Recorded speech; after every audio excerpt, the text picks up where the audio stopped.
유병원 전 회장, 오늘 검찰이 나와서 조사를 받으라고 했는데 예상대로 나오질 않았습니다. 검찰이 조금 전에 유병원 회장에 대한 사전 구속영장을 청구했습니다.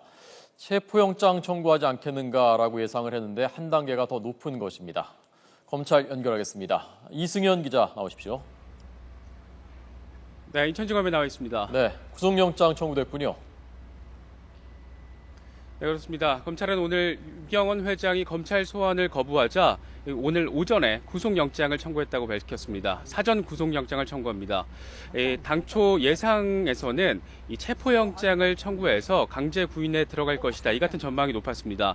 하지만 검찰은 아예 한 단계 높여서 사전 구속영장을 청구를 했습니다. 오늘 오전에 청구한 것이니까 유 회장이 검찰 소환에 거부한 것으로 판단된 즉시 오전 중에 청구를 한 것으로 보입니다.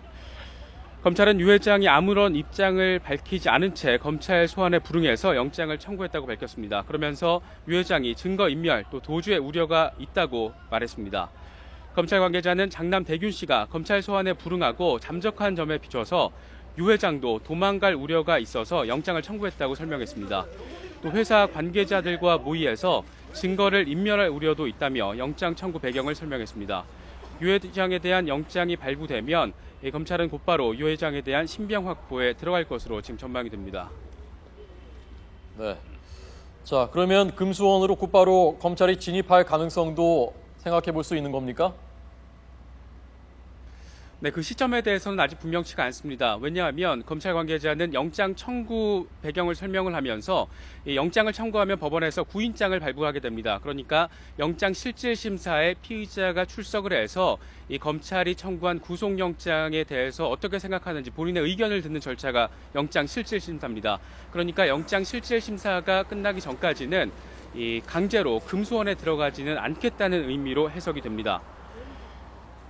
하지만 만약에 유 회장이 이 구인장 발부된 구인장에 대해서도 응하지 않고 영장 실질 심사에 출석을 하지 않게 되면 법원은 검찰이 제출한 자료만으로도 이 구속영장 발부 여부를 결정을 할 수가 있습니다.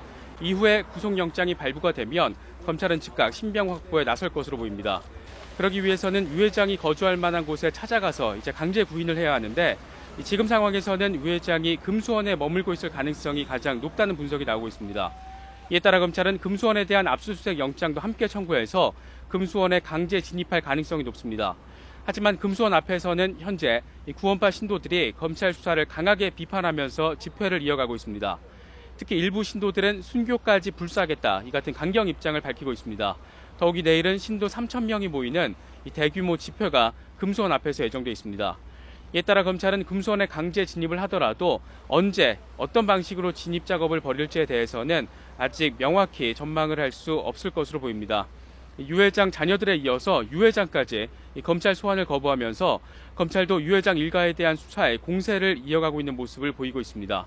지금까지 인천지검에서 YTN 이승현입니다.